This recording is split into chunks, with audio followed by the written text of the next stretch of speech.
وَأَنزَلْنَا إِلَيْكَ الذِّكْرَ لِتُبَيِّنَ لِلنَّاسِ مَا نُزِّلَ إِلَيْهِمْ وَلَعَلَّهُمْ يَتَفَكَّرُونَ۔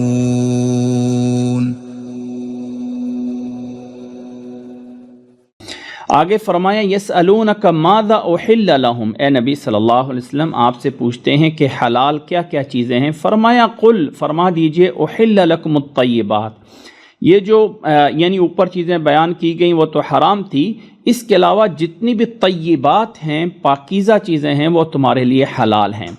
اسی طرح وما علمتم من الجوارح مکلبین، وہ جانور جس کو شکار کرنا سکھایا گیا ہو، چاہے کتے کو ہی شکار کرنا کیوں نہ سکھایا گیا ہو، اور باقاعدہ اس کو پریکٹس کروائی گئی ہو، جس کو تعلمونہن مما علمکم اللہ، کہ تم نے ان کو اسی طرح سکھایا ہو جیسے اللہ نے تمہیں سکھایا ہے، اور پھر اس کتے کو شکار کرنے کے لیے چھوڑتے ہو تو فَكُلُوا مِمَّا أَمْسَكْنَا عَلَيْكُمْ، اس کتے نے جانور شکار کر کے تمہارے لیے روک کے رکھا ہو اور خود اس میں سے نہ کھایا ہو، تو تم اس جانور کو جس کو کتے نے ہی کیوں نہ شکار کیا ہو اور کتا سکھایا ہوا ہے، تو تم اس شکار کو کھا سکتے ہو۔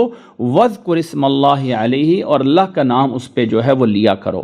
وَاتَّقُوا اللَّهَ، اور اللہ سے ڈر جاؤ، بے شک اللہ تعالیٰ جلد حساب لینے والا ہے۔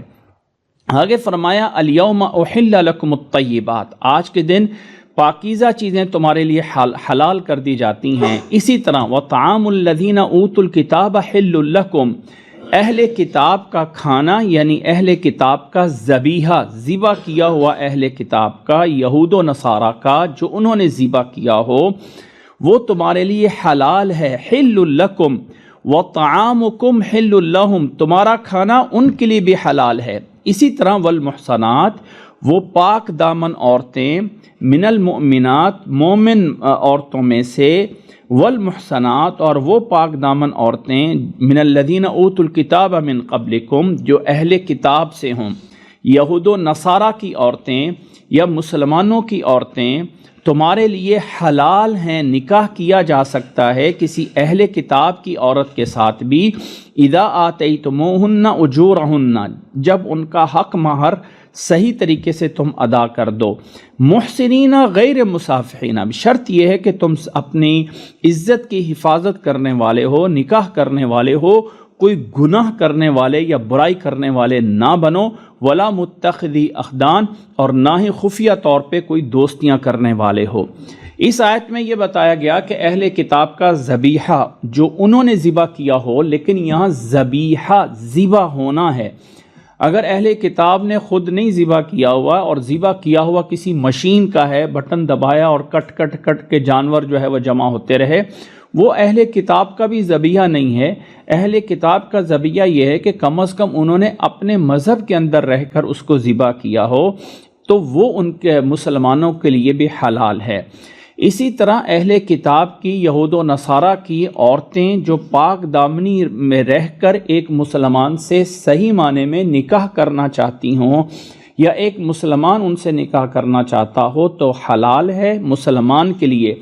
مسلمان عورت کے لیے کسی کافر سے اہل کتاب سے نکاح جائز نہیں ہے، لیکن مسلمان مرد کا کسی اہل کتاب کی عورت سے نکاح حلال ہے۔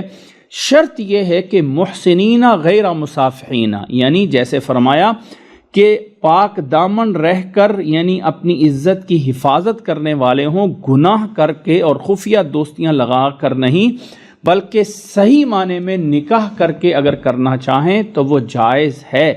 لیکن اس میں خطرہ ہو سکتا ہے کہ کہیں یہ مسلمان اپنا دین نہ ضائع کر بیٹھے، کیونکہ اولاد کی نسبت باپ کی طرف ہوتی ہے، تو جو اولاد پیدا ہوگی وہ مسلمان شمار ہوگی، اس کا اسلام کے ساتھ تعلق ہوگا، تو اس میں خطرہ ہو سکتا ہے ایمان کا۔ تو یاد رکھ لیں، بعض چیزیں جو کسی وجہ حلال تو ہوتی ہیں، لیکن کسی دوسری وجہ سے اگر خطرہ ہو جائے انسان کو کہ میرے ایمان کو خطرہ ہو سکتا ہے، تو تب یہ کرنا بھی ناجائز ہو جائے گا۔ اس لیے اگلے ٹکڑے میں فرما دیا وَمَن يَكْفُرْ بِالْإِيمَانِ، اگر کسی نے ایمان کے ساتھ کفر کر لیا، فقد حبط عملہ، تو اس کے سارے اعمال برباد کر دیے جائیں گے، وَهُوَ فِي الْآخِرَةِ مِنَ الْخَاسِرِينَ، اور پھر آخرت میں وہ خسارہ پانے والوں میں سے ہو جائے گا۔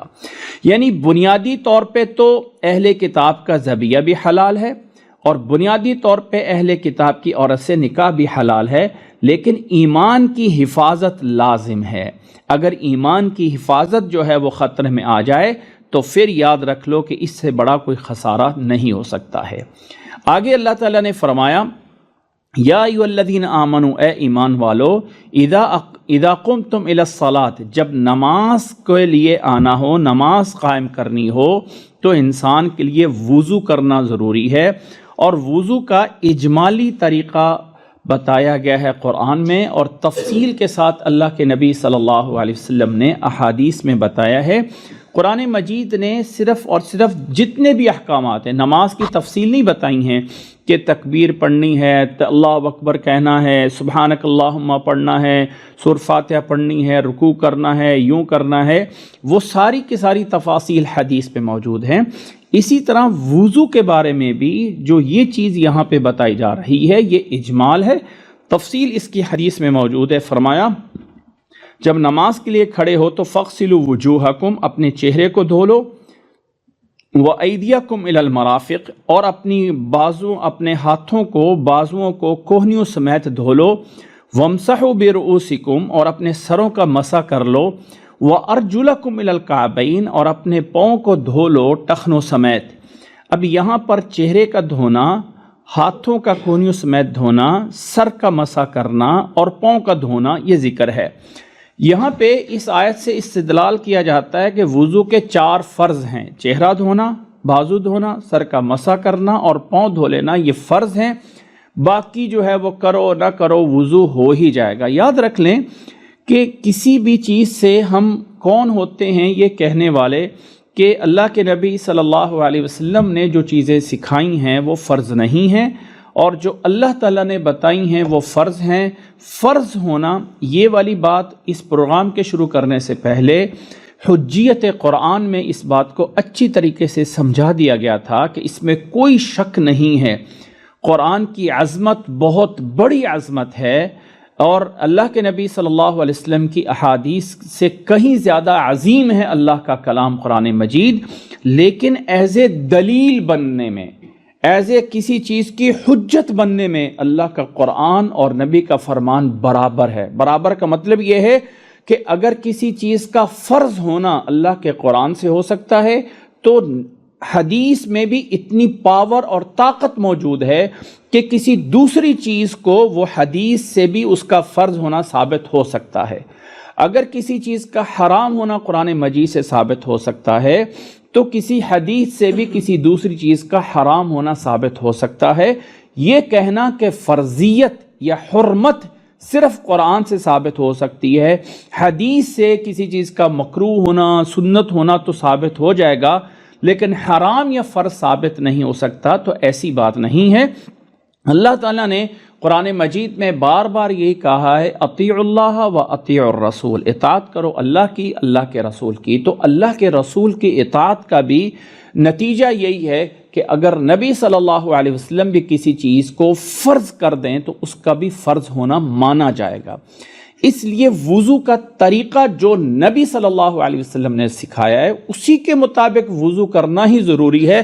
لازم نہیں ہے کہ آپ اس میں سے نکال کے یہ جانیں کہ یہ والے وضو کے فرض ہیں، یہ والے وضو کی سنتیں ہیں، یہ والے وضو کے مستحبات ہیں، یہ والے وضو کے مکروہات ہیں، یہ والے وضو کے فلاں ہیں۔ ان تمام چیزوں کا جاننا اتنا ضروری نہیں ہے جتنا ضروری اس بات کا جاننا ہے کہ اللہ کے نبی صلی اللہ علیہ وسلم نے وضو کیسے کیا تھا۔ بات ختم۔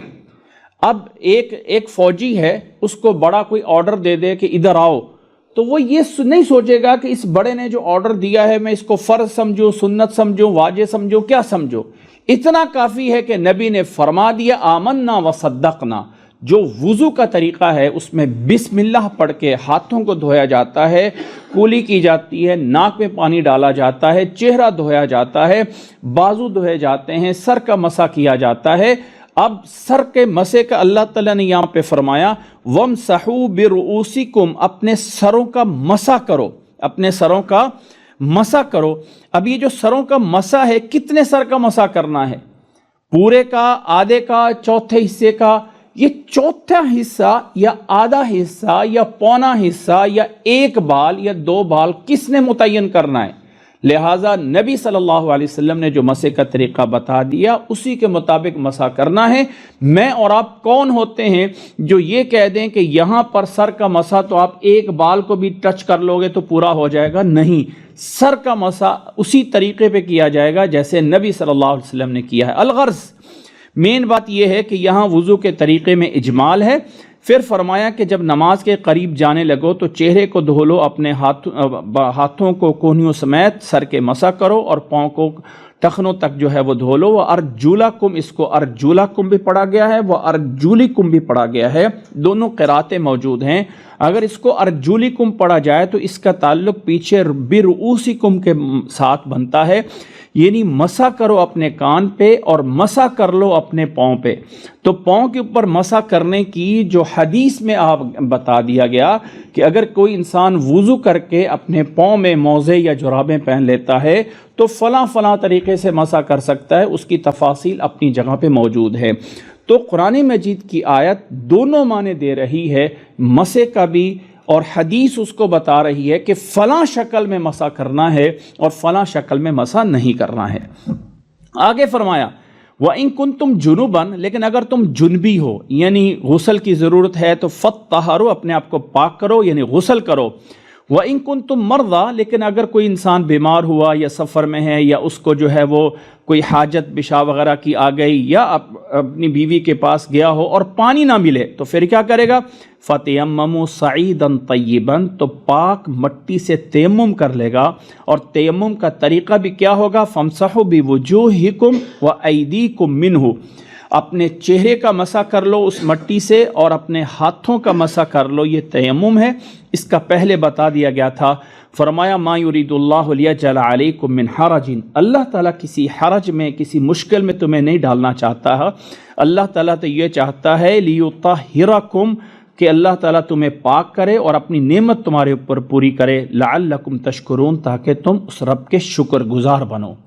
پھر فرمایا وَاذْكُرُوا نِعْمَتَ اللَّهِ عَلَيْكُمْ، اللہ کی نعمتوں کو یاد کرو اور اس وعدوں کو کرو جو اللہ نے تمہارے ساتھ کیے ہوئے ہیں۔ اِذْ قُلْتُمْ سَمِعْنَا وَأَطَعْنَا، جب تم نے کہا تھا سنا اور ہم نے اطاعت کی، اور ڈرو اللہ سے، بے شک اللہ تعالیٰ جانتا ہے جو کچھ سینوں میں ہے۔ یا ایھا الذین آمنوا، اے ایمان والو، کونوا قوامین للہ شہداء بالقسط، اے ایمان والو جب بھی گواہی دو تو اللہ کے لیے گواہی انصاف کے ساتھ دو۔ وَلَا يَجْرِمَنَّكُمْ شَنَآنُ قَوْمٍ عَلَىٰ أَلَّا تَعْدِلُوا، کسی قوم کی دشمنی میں آ کے انصاف سے دور نہ ہونا۔ اعدلوا هو اقرب للتقویٰ، ہمیشہ انصاف کرو، وہی تقوی کے زیادہ قریب ہے، اور اللہ سے ڈرتے رہو، بے شک اللہ تعالیٰ خبیر ہے تمہارے اعمال کا۔ وعد اللہ الذین آمنوا وعملوا الصالحات، اللہ کا وعدہ ہے ایمان والوں سے، نیک اعمال کرنے والوں سے، لہم مغفرۃ، ان کے لیے مغفرت ہے اور بہت بڑا اجر ہے۔ والذین کفروا وکذبوا بآیاتنا، جنہوں نے کفر کیا، ہماری آیات کو جھٹلایا، وہ جہنم والے ہیں۔ یا ایھا الذین آمنوا اذکروا نعمت اللہ علیکم، اے مسلمانوں یاد کرو اللہ تعالیٰ کے انعامات کو، اللہ کی نعمتوں کو، اور وہ وقت بھی یاد کرو اذ ہم قوم ان یبسطوا الیکم ایدیہم، کہ تمہارے دشمن اپنا ہاتھ بڑھا کے تمہارے اوپر حملہ کرنا چاہتے تھے یا تمہیں ختم کر دینا چاہتے تھے۔ فکف ایدیہم عنکم، اللہ نے ان کے ہاتھوں کو تم سے روک لیا، گویا کہ یہ اللہ کی نعمت تھی تمہارے اوپر، اور اللہ سے ڈرو اور اللہ پر ہی بھروسہ کرتے ہیں ایمان والے۔ پھر فرمایا وَلَقَدْ أَخَذَ اللَّهُ مِيثَاقَ بَنِي إِسْرَائِيلَ، اللہ نے بنی اسرائیل سے بھی اسی طرح کے پختہ وعدے لیے تھے۔ وَبَعَثْنَا مِنْهُمُ 12 نَقِيبًا، اللہ نے 12 سربراہ ان میں بنائے تھے۔ جب انہیں کہا گیا تھا کہ جاؤ آگے جا کے بستی میں لڑو، اور 12 ان کے اوپر سربراہ مقرر کیے تھے، اور اللہ نے انہیں فرمایا تھا انی معکم، اے بنی اسرائیل کے لوگوں میں تمہارے ساتھ یعنی تمہاری مدد کرتا رہوں گا۔ کب تک؟ لئن اقمتم الصلاۃ وآتیتم الزکاۃ وآمنتم برسلی وعزرتموہم، جب تک نماز کو قائم کرتے رہو گے، زکوٰۃ ادا کرتے رہو گے، میرے رسولوں پہ ایمان لاتے رہو گے، ان کو تقویت دیتے رہو گے، اور اللہ کے راستے میں قرض حسنہ یعنی اللہ کے راستے میں خرچ کرتے رہو گے، تو لأکفرن عنکم سیئاتکم، تمہارے گناہوں کو معاف کرتا رہوں گا، وَلَأُدْخِلَنَّكُمْ جَنَّاتٍ تَجْرِي مِن تَحْتِهَا الْأَنْهَارُ، اور تمہیں نعمتوں والی جنت میں داخل کرتا رہوں گا، لیکن جس نے اس کے بعد کفر کیا تو وہ صحیح راستے سے گمراہ ہوگا۔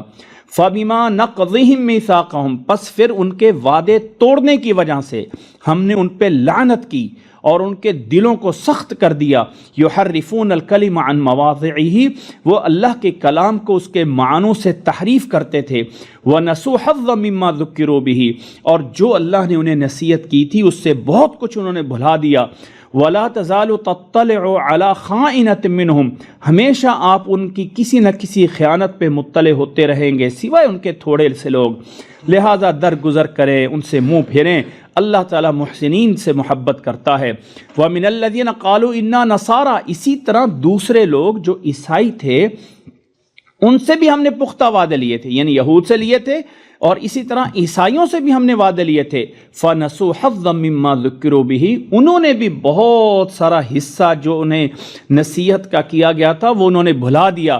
فَأَغْرَيْنَا بَيْنَهُمُ الْعَدَاوَةَ وَالْبَغْضَاءَ إِلَى يَوْمِ الْقِيَامَةِ، ہم نے ان یہود و نصارہ کے درمیان بغاوت اور دشمنی قیامت تک ڈالی ہوئی ہے، آپس میں بھی یہ بڑے دشمن ہیں۔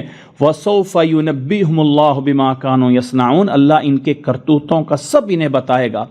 پھر فرمایا یا اہل الکتاب، او اہل کتاب کے لوگو، قد جاءکم رسولنا، ہمارا رسول یہ آ گیا ہے، یبین لکم کثیرا مما کنتم تخفون من الکتاب، وہ اپنی کتابوں کا جو حصہ تم چھپاتے تھے اس کا بہت سارا حصہ بیان کیا جا رہا ہے، وَيَعْفُ عَنْ كَثِيرٍ، اور بہت سی چیزوں سے درگزر بھی کیا جا رہا ہے۔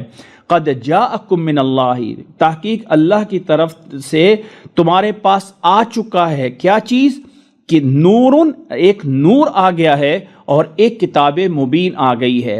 لہٰذا اے اہل کتاب کے لوگو، اللہ کی طرف سے تمہارے پاس نور آ گیا ہے اور کتاب مبین ہے۔ نور اور کتاب مبین ایک ہی چیز کا نام ہے کہ اللہ کی کتاب، دین اسلام، یہ سب کچھ نور ہے، یہ سب کچھ جو ہے وہ یعنی اللہ کی طرف سے بھیجا ہوئی ہدایت ہے، نور ہے، ہدایت ہے۔ فرمایا نور و ہدایت اور کتاب مبین آ گئی۔ اگلی آیت میں پھر اس کا اشارہ ہے یہدی بہ اللہ، اس ایک چیز کو، پیچھے جو واو کے ساتھ دو چیزیں بتائی گئی تھیں، اگلی آیت میں اس کو ایک شمار کر کے بتایا کہ یہدی بہ اللہ، اللہ اس چیز کے ذریعے یعنی کتاب مبین اور نور کے ذریعے اللہ تعالیٰ ہدایت دیتا ہے من اتبع رضوانہ، جو اللہ کی رضا کے چاہتے ہیں، جو اللہ کی رضا کی پیروی کرتے ہیں، اللہ انہیں ہدایت دیتا ہے سبل السلام، سلامتی کے راستوں کی، وَيُخْرِجُهُم مِّنَ الظُّلُمَاتِ إِلَى النُّورِ بِإِذْنِهِ، اور اللہ تعالیٰ انہیں اندھیروں سے نکال کے روشنیوں کی طرف لاتا ہے اپنے حکم سے، اور انہیں صراط مستقیم پہ جو ہے وہ چلاتا ہے۔ فرمایا لقد کفر الذین قالوا، البتہ تحقیق کفر کیا ان لوگوں نے جنہوں نے کہا تھا مسیح ابن مریم یعنی عیسیٰ علیہ السلام جو ہیں وہ ان اللہ، وہ اللہ ہیں، یعنی ان اللہ هو المسیح ابن مریم، کہ اللہ جو ہیں وہ مسیح ابن مریم ہیں۔ جنہوں نے یہ دعویٰ کیا انہوں نے کفر کیا۔ قل، ان کو بتائیے، فَمَن يَمْلِكُ مِنَ اللَّهِ شَيْئًا إِنْ أَرَادَ أَن يُهْلِكَ الْمَسِيحَ ابْنَ مَرْيَمَ وَأُمَّهُ وَمَنْ فِي الْأَرْضِ جَمِيعًا۔ اچھا یہ بتاؤ کون ہے اللہ سے بچنے والا، کون ہے اللہ سے بچ کر کسی چیز کی ملکیت کرنے والا؟ اگر اللہ چاہے تو ہلاک کر دے مسیح ابن مریم کو بھی اور ان کی والدہ کو بھی، اور زمین کے سب لوگوں کو اللہ تعالیٰ وہ موت دے سکتا ہے، اور اللہ تعالیٰ کے اس اختیار کا کوئی اور مالک نہیں ہے۔ وَلِلَّهِ مُلْكُ السَّمَاوَاتِ وَالْأَرْضِ، اور اللہ تعالیٰ کے لیے ہی زمین و آسمان کی بادشاہت ہے اور جو کچھ اس کے درمیان میں ہے۔ یخلق ما یشاء، وہ جو چاہے پیدا کرتا ہے اور وہ ہر چیز پہ قادر ہے۔ وقالت الیہود والنصارى نحن ابناء اللہ واحباؤہ، یہود و نصارہ کہتے ہیں کہ ہم اللہ کی اولاد ہیں اور اللہ کے محبوب ہیں۔ ان سے کہہ دیجئے فَلِمَ يُعَذِّبُكُمْ بِذُنُوبِكُمْ، تو پھر تمہارے گناہوں کے بدلے میں تمہیں عذاب کیوں ملتا ہے؟ بل انتم بشر ممن خلق، سچ یہ ہے کہ تم بشر ہو اللہ کی مخلوق میں سے۔ یغفر لمن یشاء ویعذب من یشاء، اللہ جسے چاہتا ہے معاف کرتا ہے، جسے چاہتا ہے عذاب دیتا ہے۔ زمین و آسمان کی بادشاہت اسی کی ہے، اور اسی کی طرف لوٹنا ہے۔ یا اہل الکتاب، اے اہل کتاب کے لوگوں، تمہارے پاس ہمارا رسول آ گیا ہے جو تمہارے لیے سب کچھ کھول کے بیان کر رہا ہے۔ ایک وقفے کے، رسولوں کے ایک وقفے کے بعد تمہارے پاس آ گیا ہے۔ کہیں یہ نہ کہو کہ ہمارے پاس کوئی بشیر اور نذیر نہیں آیا تھا۔ فقد جاءکم بشیر و نذیر، تحقیق بشیر اور نذیر آ چکا ہے، اور اللہ ہر چیز پہ قادر ہے۔ یاد کرو جب موسیٰ علیہ السلام نے کہا تھا یا قوم اذکروا نعمت اللہ علیکم، او میری قوم کے لوگوں اللہ کی نعمتوں کو یاد کرو کہ اللہ نے تمہارے اندر بڑے بڑے نبی بھیجے ہیں، بڑے بڑے بادشاہ بنائے ہیں، اور تمہیں وہ سب کچھ دیا ہے جو اللہ تعالیٰ نے اس دور میں تمام جہانوں میں سے کسی کو نہیں دیا تھا۔ یہ موسیٰ علیہ السلام اپنی قوم سے کر رہے تھے۔ فرمایا موسیٰ علیہ السلام نے اپنی قوم سے یا قوم ادخلوا الارض المقدسۃ التي كتب اللہ لکم، او میری قوم کے لوگوں وہ ارض مقدسہ جو اللہ نے تمہارے لیے زمین رکھی ہے، آؤ اس میں داخل ہو جاؤ اور شک نہ کرو اور مت پھرو اپنی پیٹھوں پہ، اور وگرنہ خسارہ پانے والے بن جاؤ گے۔ قالوا یا موسیٰ، آگے سے موسیٰ علیہ السلام سے کہتے ہیں ان فیہا قوما جبارین، وہاں تو بڑی جبار، بڑی جو ہے وہ طاقت والی قوم رہتی ہے۔ وَإِنَّا لَن نَّدْخُلَهَا حَتَّى يَخْرُجُوا مِنْهَا، ہم وہاں پہ کیسے داخل ہو سکتے ہیں، وہ بڑے ظالم ہیں، وہ نکلیں گے تو تب جا کے وہاں ہم داخل ہو جائیں گے۔ فَإِن يَخْرُجُوا مِنْهَا فَإِنَّا دَاخِلُونَ۔ قَالَ رَجُلَانِ مِنَ الَّذِينَ يَخَافُونَ، دو آدمی جو اللہ سے ڈرنے والے تھے، انہوں نے کہا جن پر اللہ نے اپنی نعمتیں کی تھی، ادخلوا علیہم الباب، او لوگو جاؤ وہاں داخل ہو جاؤ، فَإِذَا دَخَلْتُمُوهُمْ فَإِنَّكُمْ غَالِبُونَ، جب داخل ہو جاؤ گے تو اللہ تمہیں غالب کر دے گا۔ وَعَلَى اللَّهِ فَتَوَكَّلُوا إِن كُنتُم مُؤْمِنِينَ، اللہ پہ بھروسہ کرو اگر ایمان رکھتے ہو۔ لیکن قوم کے لوگوں نے کہا، کیا کہا؟ قالوا یا موسیٰ انا لن ندخلها ابدا ما داموا فیہا، اے موسیٰ ہم تو ہرگز نہیں داخل ہوں گے جب تک وہ وہاں بیٹھے ہوئے ہیں۔ فاذهب انت وربک فقاتلا، جا تو اور تیرا رب وہاں پہ قتال کرو، انا ہا ہنا قاعدون، ہم یہاں پہ بیٹھے ہیں۔ اللہ نے فرمایا کہ آگے موسیٰ علیہ السلام نے کہا قال رب انی لا املک الا نفسی، اے اللہ میں تو اپنے آپ کا مالک ہوں یا اپنے بھائی پہ اپنا اختیار چلا سکتا ہوں، فافرق بیننا وبین القوم الفاسقین، ہمارے اور فاسق قوم میں فرق کر دے۔ پھر اللہ نے فرمایا فإنها محرمۃ علیہم 40 سنہ، اب وہ والی زمین 40 سال تک ان کے اوپر حرام رہے گی، ان کے اوپر حرام کر دی گئی اس زمین کو۔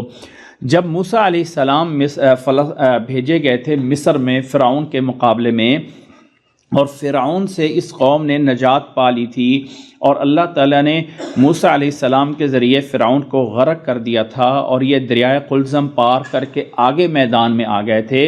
تو وہاں پہ موسیٰ علیہ السلام نے انہیں کہا تھا کہ چلو واپس چلتے ہیں فلسطین میں، وہاں جا کے داخل ہوتے ہیں۔ تو یہ مکالمہ تب ہوا تھا کہ انہوں نے کہا جی وہاں تو بڑے ظالم قوم ہیں، ہم کہاں مقابلہ کر سکتے ہیں۔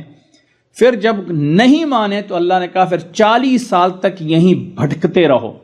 یہ 40 سال تک اسی میدان میں بھٹکتے رہے تھے، اسے جو ہے وہ میدان تیہ کہا جاتا ہے، کیونکہ اگلے الفاظ تھے یتیہون فی الارض، کہ اس زمین میں یہ سرگرداں رہیں گے۔ تو 40 سال تک اس زمین میں سرگرداں ہی پھرتے رہے، اور اسی دوران پھر موسیٰ علیہ السلام جو ہے وفات پا گئے تھے، حضرت ہارون علیہ السلام بھی وفات پا گئے تھے۔ پھر حضرت موسیٰ علیہ السلام کے بعد یوشع بن نون کی قیادت میں انہوں نے آ کے فلسطین کو فتح کیا تھا۔ فرمایا اللہ تعالیٰ نے فلا تأس علی القوم الفاسقین، اس فاسق قوم پہ افسوس نہ کیجیے۔ آگے واقعہ شروع ہوتا ہے ایک اور، اللہ تعالیٰ نے فرمایا اے نبی صلی اللہ علیہ وسلم ذرا لوگوں کو سنائیے، وَاتْلُ عَلَيْهِمْ نَبَأَ ابْنَيْ آدَمَ بِالْحَقِّ، آدم علیہ السلام کے 2 بیٹوں کا بھی واقعہ بیان کیجیے۔ 2 بیٹوں نے کیا کیا تھا؟ اذ قربا قربانا فتقبل من احدہما ولم يتقبل من الآخر۔ قرآن مجید کے الفاظ یہ ہیں کہ دونوں نے قربانی دی، ایک کی قربانی قبول ہو گئی اور دوسرے کی قربانی قبول نہیں ہوئی۔ عموماً مشہور یہ ہے کہ آدم علیہ السلام کے 2 بیٹوں کا اختلاف ہو گیا تھا اپنی ایک بہن سے شادی کرنے کے لیے۔ اس وقت بہن بھائی کی شادی جائز تھی، اور اس وقت اللہ تعالیٰ آدم علیہ السلام کو اور حوا علیہ السلام کو صبح و شام جو ہے وہ اولاد دیتا تھا. صبح والے کی شادی شام والے سے اور شام والے کی شادی صبح والے سے ہو جاتی تھی. لیکن ایک بہن بڑی خوبصورت تھی اور دونوں بھائیوں نے کہا ہم نے اسی سے کرنی ہے. یہ اسرائیلی روایات ہیں.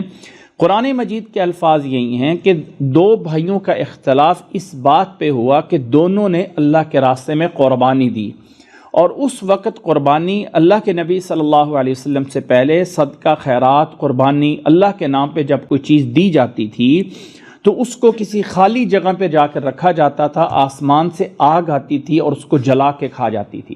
تو جس کی چیز جل جاتی تھی وہ گویا کہ اللہ نے قبول کر لی ہے، اور جس کا صدقہ خیرات قربانی نہیں جلتی تھی وہ گویا کہ اللہ نے قبول نہیں کی ہے. اس طرح کر کے پتہ چل جاتا تھا فزیکل. فرمایا کہ دونوں نے قربانی دی، ایک کی قبول ہو گئی اور دوسرے کی قبول نہیں. جس کی قبول نہیں ہوئی اس نے حسد کے مارے کہا لَأَقْتُلَنَّكَ، اپنے بھائی سے کہا کہ میں تو تجھے قتل کرتا ہوں. بھائی نے کہا کہ بھئی بات یہ ہے کہ انما یتقبل اللہ من المتقین، اللہ متقین سے قبول کرتا ہے، تم بھی متقی بن جا، نیکی کرنے والا بن جا، تو اس سے بھی قبول ہو جائے گی. پھر بھائی نے کہا لئن بسطت الی یدک لتقتلنی ما انا بباسط یدی لاقتلک، بھائی نے کہا اگر تو اپنا ہاتھ بڑھائے گا نا میرے قتل کی طرف تو جواباً میں اپنا ہاتھ نہیں بڑھاؤں گا. انی اخاف اللہ رب العالمین، میں تو اللہ رب العالمین سے ڈرتا ہوں. انی ارید ان تبوء باسمی و اسمک، اگر تو مجھے قتل کرنا ہی چاہتا ہے تو میرا اور اپنا دونوں کا گناہ تیرے سر پہ ہی ہوگا، اور نتیجہ تو جہنم والوں میں سے ہوگا، اور یہ ظالموں کا بدلہ ہوتا ہے.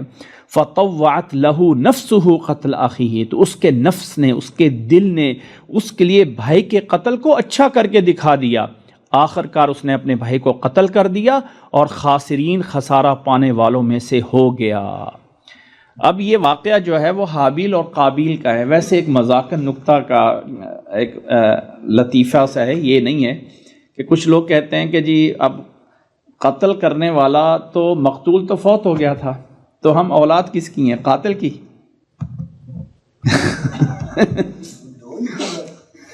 وہی بات ہے نا کہ پتہ نہیں اور بھی کتنی بیٹے ہوں گے، تو لازمی نہیں ہے کہ ہم قاتل کی اولاد ہیں، ہم لازمی نہیں ہے کہ ہم قاتل کی اولاد ہیں، اور بھی بڑے بیٹے ہوں گے. تو بہرحال فرمایا کہ فطوعت له نفسه قتل اخیہ فاصبح من الخاسرین. اب جب پہلا قتل ہوا، پہلا فوت ہوا، تو اس فوت ہونے والے بھائی کا کرنا کیا ہے؟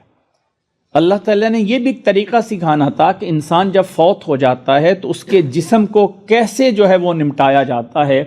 اب ظاہر ہے کہ اسلام اگر نہیں ہے تو جیسے ہندو کرتے ہیں اپنے مردوں کو جلا دیتے ہیں، تو کیا کرنا ہے اس کا؟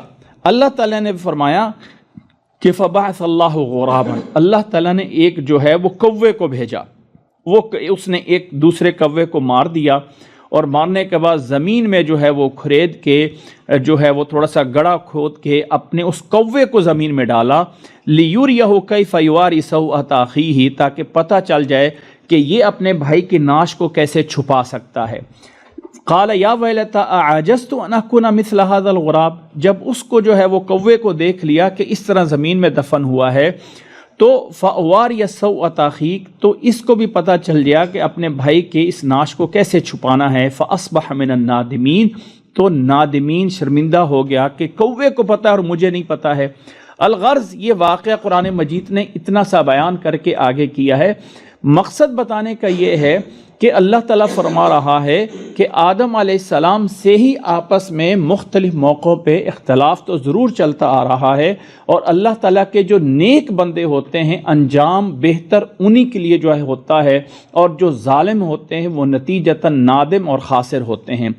پھر اللہ نے فرمایا من اجل ذالک کتبنا علی بنی اسرائیل، انہی حالات کے پیش نظر بنی اسرائیل پر بھی یہ چیز فرض کر دی گئی ہے کہ من قتل نفسا بغیر نفس، اگر کسی نے کسی جان کو ناحق قتل کیا، او فساد فی الارض، یا زمین پہ فساد کیا، تو ایسا ہے فکأنما قتل الناس جمیعا، اگر کسی نے ایک انسان کو ظلماً قتل کیا تو گناہ اتنا ہے جیسے کہ ساری زمین کے لوگوں کو اس نے قتل کر دیا ہو.